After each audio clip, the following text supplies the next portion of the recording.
Breathe easy, live better. No smoking, no regret. Honorable Speaker and ladies and gentlemen, welcome to the debate tournament. The topic being debated today is smoking should be banned to build up a happy and prosperous country. Today, I'm going to represent the affirmative side of this topic.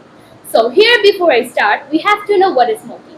Well, smoking is a practice in which a substance is combusted and the resulting smoke is typically inhaled to be tested and absorbed into the bloodstream of a person.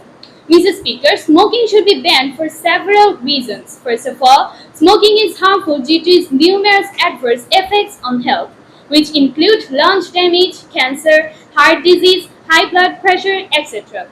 Chemicals in tobacco smoke increase the chance of heart problems and cardiovascular diseases. Globally, smoking is responsible for approximately 8 million deaths each year.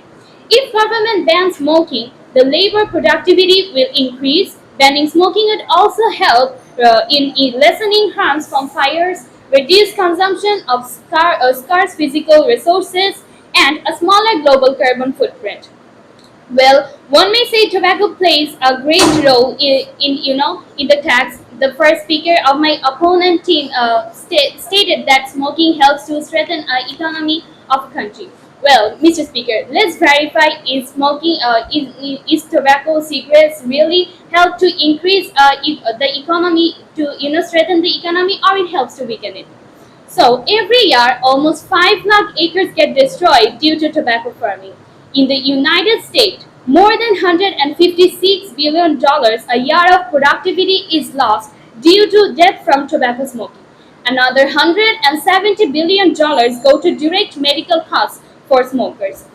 So, Mr. Speaker and OT opponent, it is totally clear then rather than strengthening the economy, cigarettes, tobacco,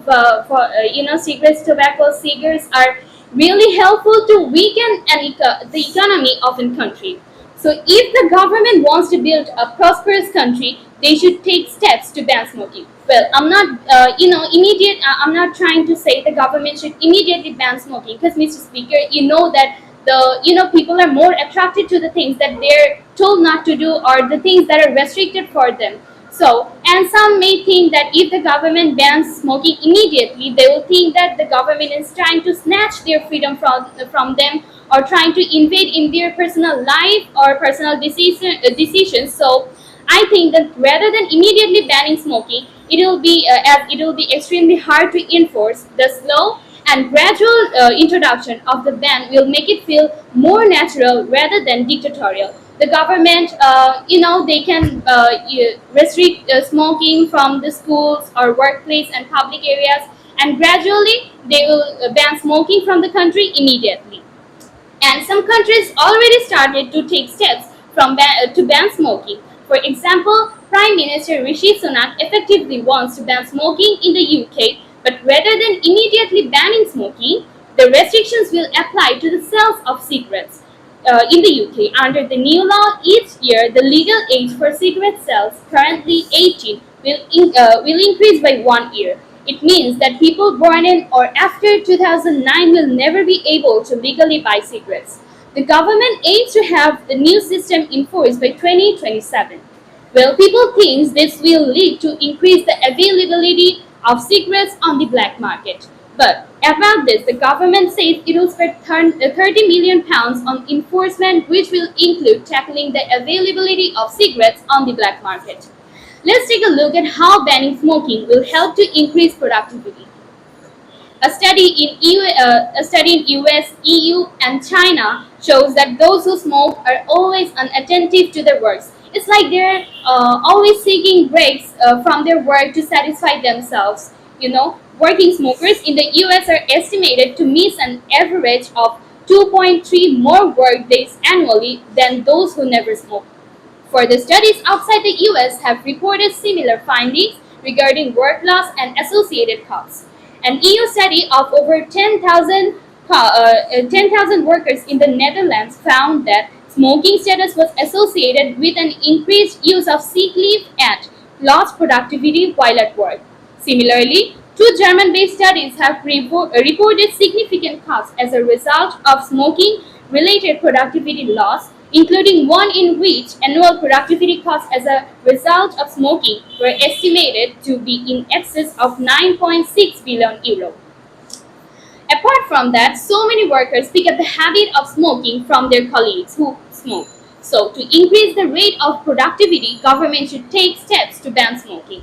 Smoking also has a huge negative impact on the young generations. Mr. Speaker, the youngers are the future of our country. Life as a teen or youth sometimes may be quite hard to handle, sometimes it can be stressful and a bit emotional. But while it can be hard at times, smoking only makes it worse. Not only is it addictive, but it also damages our brain.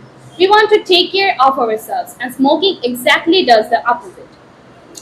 The youngers get motivated from from their friends who smoke and pick up the habit of smoking, which leads to the unsure future of so many children.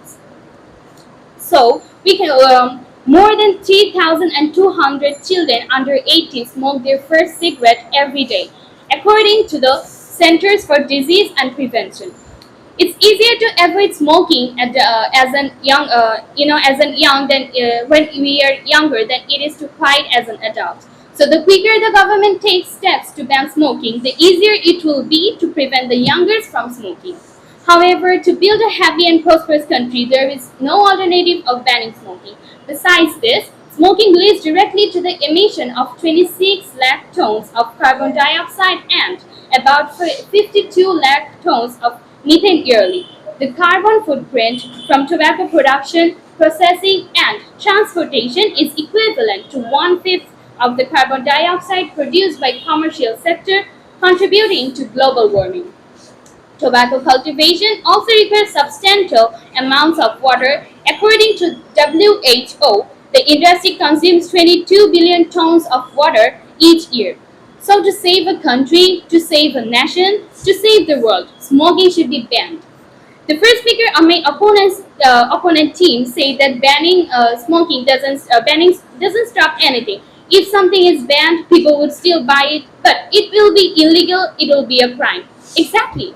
If a person commits a crime, he should be punished. In this case, the government should punish the criminal and establish an example in front of the society that they shouldn't do the illegal things, they shouldn't commit crime. And as a civilian, we should abide by the rules of government. And it's not like the government bans smoking for its personal purposes or benefits. It's for the good health and safe future of the civilians. So, for the sake of our own health, for our own future, and for our own benefits, we should respect government's decision.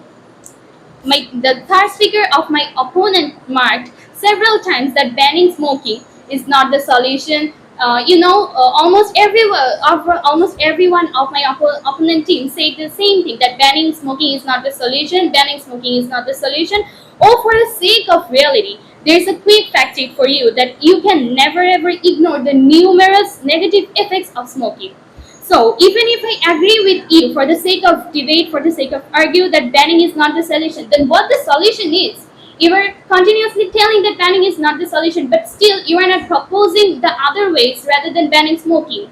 You're ignoring that. It's like you're partially agreeing with us that there is no way to prevent smoking rather than banning smoking. So thank you for partially agreeing with us. And I repeat again that smoking should be banned to build a happy and prosperous country. Thank you, everyone. That's all.